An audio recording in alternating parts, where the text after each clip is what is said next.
My wife looks at me, her eyes filled with a mix of urgency and vulnerability. I can't bear this any longer, she admits, her voice trembling. I have to confess, but it was just that one time. Greetings and welcome.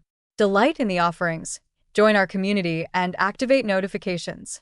Rachel had always been perceived as a figure of stability, resolute in her choices, a woman who radiated a sense of assurance wherever she ventured. Those who observed her alongside Mark remarked upon their apparent stability as a couple, embodying a quiet understanding of loyalty and tranquility. For nearly 8 years, they had shared their lives, 5 of which were woven together in the fabric of marriage, cultivating a bond rooted in respect, open dialogue, and the hopeful promises of a future intertwined. Yet, the surface often belies the true turmoil within. For months, Rachel had been under a weight of pressure. The subject of motherhood, once a mere whisper in the background, began to envelop her completely, friends announcing pregnancies, family members urging her on, coworkers offering their unsolicited opinions. Within her, a tempest swirled. She found herself unable to articulate the source of her profound fear. It transcended the realms of childbirth and the mere experience of physical pain. It revolved around what followed, the notion of relinquishing authority over her own existence, of fading into oblivion, of no longer embodying her true self to simply transform into another's mother. On a day when vulnerability wrapped around her like a heavy cloak, Rachel found herself pouring her heart out to Miles over a casual lunch. They had collaborated for a considerable period, sharing a distinct professional rapport, yet their exchanges never ventured into the realm of personal dialogue. She merely sought to release some pent-up energy. Miles, rather than dismissing or chuckling, chose to listen intently. He gazed into her eyes and declared that he comprehended. Each individual bears their own fears, and while motherhood is undeniably a beautiful journey, it also requires a profound sense of courage. His reply was unlike anything she had ever encountered before. He refrained from suggesting that she simply move on, nor did he imply that such feelings were a natural part of the experience. He embraced her emotions without hesitation. In that fleeting instant, Rachel sensed the profound weight of being truly acknowledged. It came as a surprise, and for that reason, it unsettled her profoundly.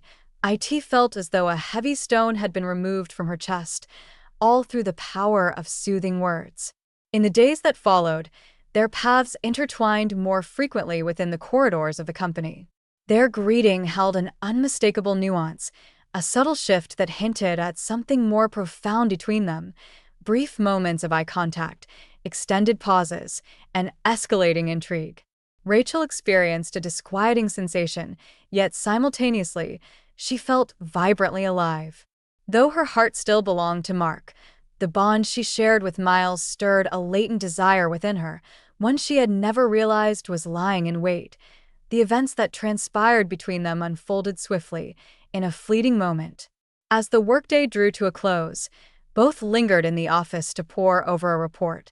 In the midst of an uncomfortable silence, a feeble joke was exchanged, leading to an extended gaze between them. Miles drew near. Rachel paused, uncertainty flickering in her eyes. Yet she remained steadfast, refusing to withdraw. It felt as though all their emotions had converged into an inescapable truth. There existed neither promises nor proclamations. A fleeting moment of surrender, brimming with all that had been accumulating in the days preceding it. In the solitude of that night, Rachel wept in the confines of her home. She found herself caught in a delicate balance, savoring the sweetness of her experiences while grappling with a lingering sense of regret. She felt shattered, grappling with the bewildering reality of how it had all unfolded.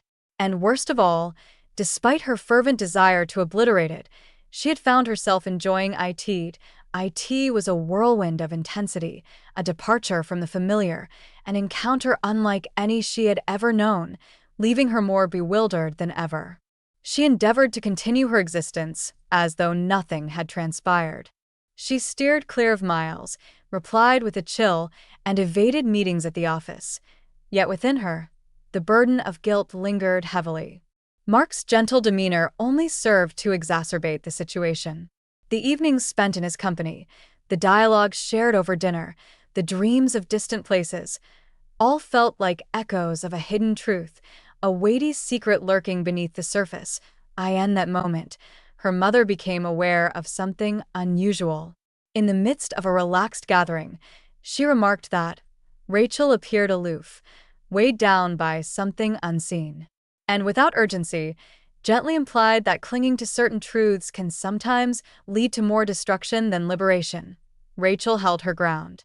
Yet, in the stillness of night, as she lay beside Mark, her gaze fixed on the ceiling, her mother's words echoed in her mind. Thus, a decision was made. As dawn broke, she requested a moment to speak with him. Mark noted the peculiarity of her serious tone, yet chose to remain silent as he settled onto the couch. Rachel paused, her lips caught between her teeth, her hands tightly clenched.